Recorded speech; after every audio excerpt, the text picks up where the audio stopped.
హల్లెలూయా. ప్రభునందు ప్రియ దేవుని పిల్లారా, నేటి వాక్య ధ్యానం కొరకు మిమ్మలను ప్రేమతో ఆహ్వానిస్తూ ఉన్నాను.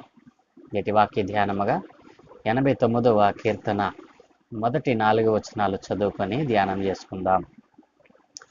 యజ్రహీయుడైన ఏతాను రచించినది దైవ ధ్యానము. యెహోవా యొక్క కృపాతిశయమును నిత్యము నేను కీర్తించెదను. తరతరములకు నీ విశ్వాస్యతను నా నోటితో తెలియజేసేదను. కృప నిత్యము స్థాపింపబడిననియు, ఆకాశమందే నీ విశ్వాస్యతను స్థిరపరచుకొందువనియు నేను అనుకొనుచున్నాను. నేను ఏర్పరచుకొనిన వానితో నిబంధన చేసి ఉన్నాను. నిత్యము నీ సంతానమును స్థిరపరచెదను. తరతరములకు నీ సింహాసనమును స్థాపించెదనని చెప్పి నా సేవకుడైన దావీదుతో ప్రమాణము చేసి ఉన్నాను. సెలా. ఆమేన్. ప్రభునందు ప్రియ దేవుని పిల్లలారా, చదువుకొనబడిన లేఖన నిమిత్తమై ప్రార్థన చేద్దాం. దయగలిగిన మా ప్రియ పరలోకపు తండ్రి, నా మంచి దేవ, నీ ఘనమైన ఉన్నతమైన అతి పరిశుద్ధమైన నామానికి స్తోత్రాలనైనా. ఏ మంచి లేని మా జీవితంలో మరొక నూతన ఉదయాన్ని గ్రహించారు తండ్రి. ఈ ఉదయమున మేము ధ్యానం చేయుట కొరకు చదువుకున్న ఈ లేఖన భాగాన్ని మా కొరకు దీవించండి, ఆశీర్వదించండి. ఈ లేఖన భాగంలో నుండి కొన్ని ఆత్మీయ మాటలు మీరే మాకు బోధించి నేర్పించమని యేసయ్య పరిశుద్ధ నామమును ప్రార్థించి వేడుకుంటూ ఉన్నాము తండ్రి. ఆమేన్. ప్రభునందు ప్రియ దేవుని పిల్లరా, ఈ 89వ కీర్తనను యజ్రహీయుడైనటువంటి యోతాను రచించినటువంటి దైవ ధ్యానముగా శీర్షికలో మనం చదువుకున్నాం. ఈ యజ్రహీయుడైన యోతాను ఎవరు అని మనం ఆలోచన చేస్తే, మొదటి దినవృత్తాంతముల గ్రంథం 15వ అధ్యాయం 19వ వచనములో ఇలాగున వ్రాయబడి ఉంది. పాఠకులైన హేమానును ఆసాపును ఏతానును పంచలోహముల తాళములు వాయించుటకు నిర్ణయింపబడిరి. ఇదేని పిల్లల ఆలోచన చేస్తే, ఈ యోతాను ఎవరు? ఇతను కూడా ఒక గాయకుడు. ఇదేని పిల్లరా, నిన్నటి దినాన మనం ధ్యానం చేసినటువంటి హేమాను, మరి అలాగుననే ఆసాపు, యాతాను, ఈ ముగ్గురు కూడా మరి దేవుని యొక్క దేవాలయములో మరి గాయకులుగా, పాఠకులుగా మరి ఏర్పాటు చేయబడినటువంటి భక్తులు. ఇదేని పిల్లల, దేవుని ఆలయములో దేవునిని నిత్యము ప్రతిగానములు చేయొచ్చు. మరి అక్కడ చెప్పబడిన విధంగా మరి వాయిద్యములు చేత పట్టుకుని దేవుని నామాన్ని గణపరిచేటువంటి గాయక బృందములోని సభ్యులు. ఇదేని పిల్లరా, దేవుడు తన సేవకుడైన దావీదుని ఎన్నుకొని, తన సేవకుడైన దావీదు సన్నిధానంలో, దావీదు సన్నిహిత్యంలో అనేక మంది దేవునిని స్తుతించుటకు, ఆయన నామాన్ని గణపరచడానికి ఏర్పాటు చేసుకున్న గాయకులలో, మరి వాయిద్యములు వాయించే వారిలో కూడా భక్తిని పెంపొందింపగలిగాడు దావీదు భక్తుడు అని అంటే, ఇదేని పిల్లర, దావీదు దేవునితో ఎంతగా మిళితమైపోయాడో, దావీదు దేవునిని అంతగా మరి మిళితమైపోయి దేవునితో అంటుకట్టబడడానికి కారణం ఏమిటి? తనలో ఉన్నటువంటి ఆ తృష్ణ, ఆశ, కోరిక, దేవునిని నేను దర్శించాలి, దేవుని సన్నిధిని నేను కనిపించాలి, దేవుని సన్నిధిలో సమాజంలో దేవుని యొక్క ఉన్నతమైన నామాన్ని మరి ప్రకటించాలి, ఆయన ఉన్నతమైన నామాన్ని ఘనపరచాలి, ఆయనను స్తుతించాలి, ఆయన మహిమపరచాలి. ఇదే దావీదుకు ఉన్నటువంటి పిచ్చి. ఇదేం పిల్లరా, ఈ పిచ్చే తనతో ఉన్నటువంటి, తాను ఏర్పాటు చేసుకున్నటువంటి ఆ టీంలో, ఆ గాయక బృందంలో, వాయిద్య బృందంలో ఉన్నటువంటి సభ్యులు కూడా మరి ఆ యొక్క దేవుని యొక్క మహిమోన్నతమైనటువంటి ఆ సర్వశక్తిని వారు పొందుకోగలిగారు. ఇదేని పిల్లరా, మరి ఆయన గాయక బృందంలో ఉన్నటువంటి వారు కూడా మరి ఎంతో దుఃఖముతో, మరి నిన్నటి దినాన మనం చూసాం, హేమాను ఎంతో దుఃఖముతో దేవుని సన్నిధిలో మరి ప్రార్థన చేశాడు. మరి ప్రార్థన చేసి దేవుని మహిమపరుస్తూ ఉన్నాడు. మరి ఈరోజేమో యాతాను కూడా మరి ఒక గాయకుడే, దేవుని నామాన్ని గణపరిచేవాడే. ఇదేని పిల్లరా, తన సేవకుడైన దావీదుకు దేవుడు చేసిన వాగ్దానము మరి నెరవేర్చుతాడు, తప్పకుండా దేవుడు నెరవేరుస్తాడు. దేవుని యొక్క విశ్వాస్యత, దేవుని యొక్క నమ్మకత్వం, దేవుడు తన సేవకుడైన దావీదుకు చేసినటువంటి ఆ నిత్య నిబంధనను తప్పక ఆయన నెరవేరుస్తాడు అనేటువంటి నమ్మకత్వాన్ని ఈ 89వ కీర్తనలో తెలియజేస్తా ఉన్నాడు. ప్రిదేని పిల్లరా, ఈ 89వ కీర్తన కూడా అభిషక్తుని గూర్చిన కీర్తన, అనగా యేసు క్రీస్తు ప్రభుల వారిని గురించినటువంటి భవిష్యత్ వాక్కులను గురించి ఇది తెలియజేస్తూ ఉంది. ప్రిదేని పిల్లరా, మరి దావీదు కాలంలో హేమాను ఆసాపులతో కలిసి పనిచేసినటువంటి యోతాను, అతడు రాసిన కీర్తనలో మనకు ఉన్నది ఇదొక్కటే మనకు కనబడతా ఉంది. ప్రిదేని ఆలోచన చేస్తే, మరి అతడు పండు వృద్ధాప్యంలో ఈ కీర్తన ఎప్పుడు యోతాను రాశాడు అని అంటే, పండు వృద్ధాప్యంలో, మరి సొలొమోను కుమారుడైన రెహబాము కాలంలో ఈ కీర్తన వ్రాశాడు అని మనకు మరి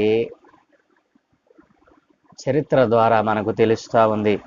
ప్రిదేని పిల్లరా, ఇశ్రాయేలు రాజ్యం రెండుగా చీలిపోయిన సమయంలో ఈ కీర్తన రాసి ఉండవచ్చు. ఎందుకు మరి యోతాను ఆ సమయంలో రాసి ఉండవచ్చు అని మనం ఆలోచన చేస్తే, మరి రెహబాము కాలంలో ఇశ్రాయేలు రాజ్యము రెండుగా చీలిపోయింది. రెహబాము కాలంలోనే మరి ఇశ్రాయేలు రాజ్యం రెండుగా చీలిపోయింది. ఆ సమయంలో పండు వృద్ధాప్యంలో ఉన్నటువంటి యోతాను మరి తన సేవకుడైన దావీదుకు చేసిన వాగ్దానము ఒకవేళ నెరవేర్చడేమో, ఎందుకు మరి ఒకటిగా ఉన్న దేవుని మరి ఇశ్రాయేలు రాజ్యం ఎందుకు రెండుగా చీలిపోవాల్సి వచ్చింది అని మరి కొద్దిపాటి మరి అధైర్యముతో, అనుమానముతో ఈ కీర్తన వ్రాసి ఉండవచ్చును అని కొందరి పండితుల అభిప్రాయం. ఏది ఏమైనా దేవుడు మరి తన యొక్క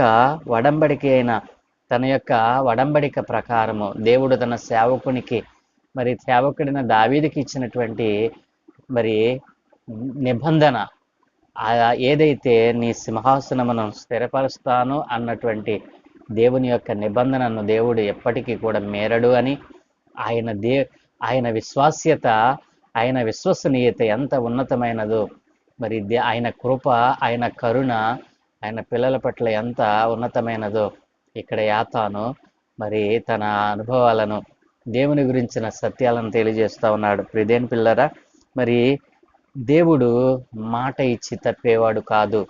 ప్రిదేని పిల్లరా, దేవుడు మాట ఇచ్చి తప్పేవాడు కాదు.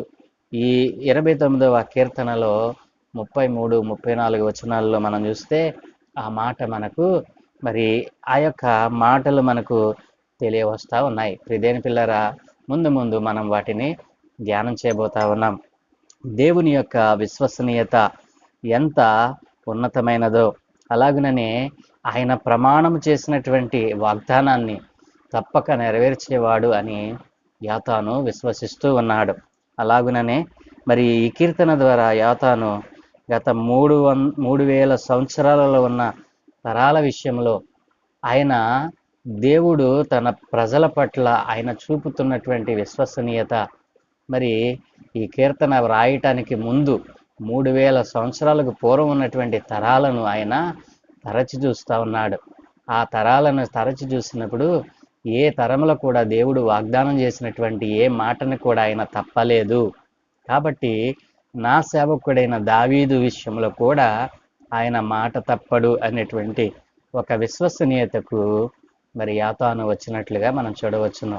పండు వృద్ధాప్యంలో రెహబాము కాలంలో ఇశ్రాయేలు రెండుగా చీలిపోయినప్పుడు మరి బాధతో, వేదనతో ఈ మాటలను మరి తన ప్రజలైన వారికి, దేవుని పిల్లలైన వారికి తెలియజేస్తా ఉన్నాడు. దేవుడు విశ్వసనీయతకు మరి ఆయన పెట్టిన పేరు, విశ్వసనీయతకు ఆయన కంటే మరి ఎవరు కూడా లేరు. విశ్వసనీయతకు ఆయన అంతా ఉన్నతమైనటువంటి స్థానాన్ని ఇచ్చాడు.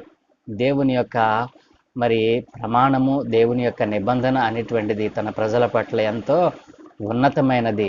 ఆయన ప్రమాణం చేసి మాట ఇచ్చి తప్పేటువంటి వాడు కానే కాదు అని మరి మొదటి 4 వచనాలు మనం చూసినట్లయితే, యెహోవా యొక్క కృపాతిశయమును నిత్యము నేను కీర్తించెదను, తరతరములకు నీ విశ్వాస్యతను నా నోటితో తెలియజేసేదను అని యోతాను తన యొక్క దైవ ధ్యానాన్ని ప్రారంభిస్తూ ఉన్నాడు.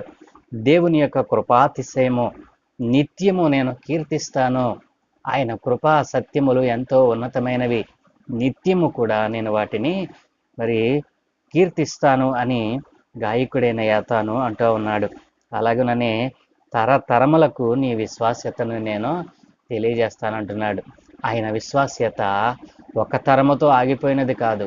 ఆయన విశ్వాస్యత ఒక తరములోనే, ఒక కుటుంబంలోనో ఆగిపోయినటువంటిది కాదు. అది నిత్యము కూడా తరతరములకు అది మరి వ్యాపిస్తూనే ఉంది. నేటికి మన మధ్య అది నివసిస్తూనే ఉంది. కాబట్టి ఆయన అంటున్నాడు కదా, తరతరములకు నీ విశ్వాస్యతను నేను మరి తెలియజేస్తానని తన కీర్తనను ప్రారంభిస్తా ఉన్నాడు. 2వ వచనం, కృప నిత్యము స్థాపింపబడిననియు ఆకాశమందే నీ విశ్వాస్యతను స్థిరపరచుకుందు అనియు నేను అనుకొనుచున్నాను. ఇదేం పిల్లలు, భూమి మీదే కాదు ఆకాశమందును కూడా ఆయన తన విశ్వాస్యతను మరి స్థాపిస్తూ ఉన్నాడు. ఇదేం పిల్లలు ఆలోచన చేస్తే దేవుని కరుణ, విశ్వసనీయత ఎప్పటికీ కూడా అవి సుస్థిరమైనటువంటి స్థానాన్ని కలిగి ఉన్నాయి. దేవుని విశ్వసనీయత మరి శాశ్వతమైనది, దేవుని కరుణ శాశ్వతమైనది. కీర్తనల గ్రంథము 103 మరి 17వ వచనంలో మనం చూస్తే ఈ రీతిగా వ్రాయబడి ఉంది, ఆయన నిబంధనను గైకొనొచ్చు, ఆయన కట్టడలను అనుసరించి నడుచుకుని వారి మీద, యెహోవా యందు భయభక్తులు గల వారి మీద ఆయన కృప నిత్యము నిలుపుతానంటున్నాడు. ఆయన కరుణను, ఆయన విశ్వసనీయతను ఎప్పటికీ కూడా సుస్థిరంగా ఉంచుతానని, శాశ్వతంగా ఉంచుతానని దేవుని యొక్క లేఖనాలు తెలియజేస్తా ఉన్నాయి. ప్రియదేని పిల్లరా, అలాగుననే 119వ కీర్తన మరి 89 వచనాలు మనం చూసినట్లయితే 89 నుండి 90 వచనం వరకు మనం చూస్తే, యెహోవా నీ వాక్యము ఆకాశమందు నిత్యము నిలకడగా ఉన్నది, నీ విశ్వాస్యత తరతరములుండును, నీవు భూమిని స్థాపించితివి, అది స్థిరముగా ఉన్నది అని మరి దేవుని యొక్క శాశ్వతమైన మరి దేవుని యొక్క కరుణ ఎప్పటికి కూడా సుస్థిరమైనది, శాశ్వతమైనది అని దేవుని లేఖనాలు తెలియజేస్తూ ఉన్నాయి. హృదయం పిల్లలు, దేవుడు మనసు మార్చుకోడు. ఆయన తన ప్రమాణాల నుంచి ఎప్పటికి కూడా వెనక్కి తగ్గేటువంటి వాడు కానే కాదు. కాబట్టి ఆయనలో మార్పు, భ్రమణ ఛాయలు అనేవి ఏమి కూడా లేవు అని మనకు దేవుని లేఖనాలు తెలియజేస్తూ ఉన్నాయి. యాకోబు రాసిన పత్రిక 1:17 మనం చూస్తే, మరి శ్రేష్టమైన ప్రతి ఈవియు సంపూర్ణమైన ప్రతి వరమును పరసంబంధమైనదై జ్యోతిర్మయుడగు తండ్రి యొద్ద నుండి వచ్చును, ఆయన యందు ఏ చంచలత్వమైనను గమనముల వలన కలుగు ఏ ఛాయ అయినను లేదు అని దేవుని యొక్క వాక్యము ఆయనని గురించి, ఆయన కృప నిత్యము స్థాపించబడుతుంది. భూమి మీద తన కృప సత్యములను దేవుడు నిత్యము స్థాపిస్తూనే ఉన్నాడు. ఆయన ప్రేమ శాశ్వతమైనది అని ఇక్కడ భక్తుడైన యాతాను ఆయన కృపను, ఆయన విశ్వసనీయతను శాశ్వతమైనవిగా ఇక్కడ తెలియజేస్తూ ఉన్నాడు. 3వ వచనం మనం చూసినట్లయితే, నేను ఏర్పరచుకుని వానితో నిబంధన చేసి ఉన్నాను, నిత్యము నీ సంతానమును స్థిరపరిచేదను. దావీదుతో దేవుడు చేసిన ఒడంబడిక గురించి యాతాను మాట్లాడుతూ ఉన్నాడు. 2వ సమూయేలు గ్రంథము 7వ అధ్యాయము 8 నుంచి 16 వచనాలు మనం చూసినట్లయితే, కాబట్టి నీవు నా సేవకుడగు దావీదుతో ఎలాగో చెప్పుము, సైన్యములకు అధిపతియగు యెహోవా నీకు సెలవిచ్చినదేమనగా, గొర్రెల కాపులోనున్న నిన్ను గొర్రెల దొడ్డులో నుండి తీసి ఇశ్రాయేలీయులు అను నా జనుల మీద అధిపతిగా నియమించి తిని, నీవు పోవు చోట్ల నెలను నీకు తోడుగా నుండి నీ శత్రువులనందరినీ నీ ఎదుట నుండి నిలవకుండా నిర్మూలము చేసి, లోకములోని గనులైన వారికి కలుగు పేరు నీకు కలుగజేసి ఉన్నాను.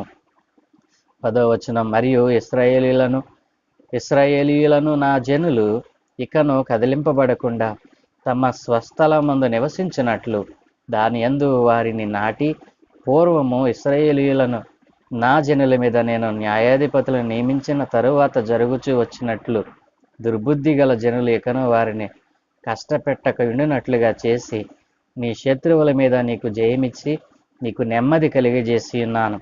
మరియు యెహోవానగు నేను నీకు తెలియజేయనిది ఏమనగా, నేను నీకు సంతానము కలుగజేయుదును. నీ దినములు సంపూర్ణములగునప్పుడు నీవు నీ పితరులతో కూడా నిద్రించిన తరువాత నీ గర్భములో నుండి వచ్చిన నీ సంతతిని హెచ్చించి రాజ్యమును అతనికి స్థిరపరిచెదను. అతడు నా నామ ఘనత కొరకు ఒక మందిరమును కట్టించును. అతని రాజ్య సింహాసనమును నేను నిత్యముగా స్థిరపరిచెదను.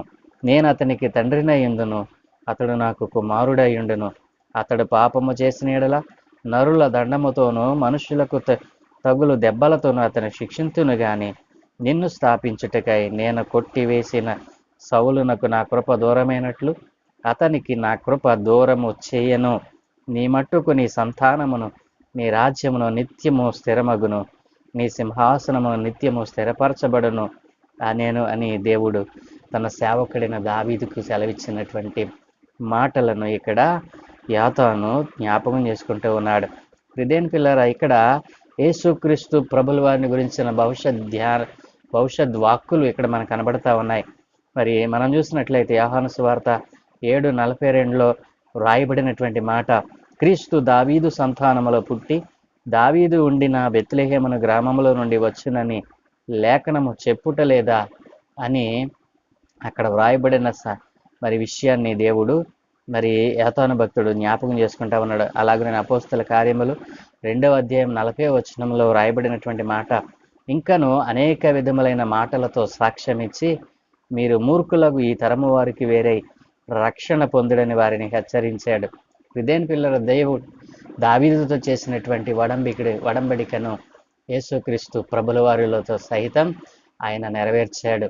అంటే దేవుడు మాట ఇచ్చి తప్పేవాడు కానే కాదు. దేవుడు తన సేవకుడైన దావీదుకి ఇచ్చిన మాటను తన తరువాత కూడా తన కుమారుని ద్వారా మరి శాశ్వతమైనటువంటి ఆయన విశ్వాస్యతను చూపుతూ ఉన్నాడు. తరతరములకు నీ సింహాసనమును స్థాపించదనని చెప్పి నా సేవకుడైన దావీదుతో ప్రమాణము చేసి ఉన్నాను. ఇదేని పిల్లరా, మరి ఈ యొక్క శాశ్వతమైన దేవుని విశ్వాసనీయతను గురించి యాతాను భక్తుడు ఈ మొదటి 4 వచనాల్లో మరి సెలవిస్తా ఉన్నాడు. దేవుని యొక్క విశ్వాస్యత, దేవుని యొక్క శాశ్వతమైన ప్రేమ, కరుణ, ఆయన మాట ఇస్తే ఎన్ని తరములైనా అది గతించదు. ఆయన తరతరములకు తన విశ్వాస్యతను చూపేవాడిగా దేవుడు ఇక్కడ మనకు కనబడతా ఉన్నాడు. కాబట్టి ప్రియదేని పిల్లరా, దేవుని విశ్వాస్యత, దేవుని యొక్క కరుణ, దేవుని ప్రేమ నీపైన ఉంది కదూ. దేవుడు తన సేవకుడైన దావీదు మీద చూపిన విశ్వసనీయత, శాశ్వతమైన కరుణ, ప్రేమ ఈ రోజున నీ పట్ల కూడా చూపుతా ఉన్నాడు. నువ్వు నమ్ముతున్నావా నా ప్రియ సహోదరి సహోదరుడా? దేవుడు నీ పట్ల ఒక విశ్వసనీయతను కలిగి ఉన్నాడు. దేవుడు నీ పట్ల శాశ్వతమైన ప్రేమను చూపుతా ఉన్నాడు. నీవు గుర్తించకపోతే నీవు ధన్యుని లెక్కలలో నీవు ఉండవు. కాబట్టి ఈరోజే దేవుడు తన సేవకుడైన దావీదుకు చూపిన విశ్వసనీయతలో నీ మీద కూడా ఆయన అధిక రెట్లు చూపుతూ ఉన్నాడని, ఆయన తన మరి చిత్తాన్ని నీ పట్ల నెరవేర్చుకోవాలని ఆశపడుతూ ఉన్నాడు. మరి ఆయన చిత్తాన్ని నెరవేర్చేవానిగా, ఆయన విశ్వాస్యతను గుర్తించిన వానిగా నువ్వు దేవుని సన్నిధిలో ఎదగాలని ప్రభు పేర మనవి చేస్తా ఉన్నాను. దేవుడు మిమ్మల్ని అలాగున దీవించునుగాక. ప్రార్థన. దయగలిగిన మా ప్రియ పరలోకపు తండ్రి, మా మంచి దేవా, మీకు వందనాలయ్యా. ఏ మంచి లేని మా జీవితంలో మీ దివ్యమైన లేఖనాలను ధ్యానం చేసే భాగ్యం ప్రతిరోజు మాకు అనుగ్రహిస్తూ ఉన్నారు తండ్రి.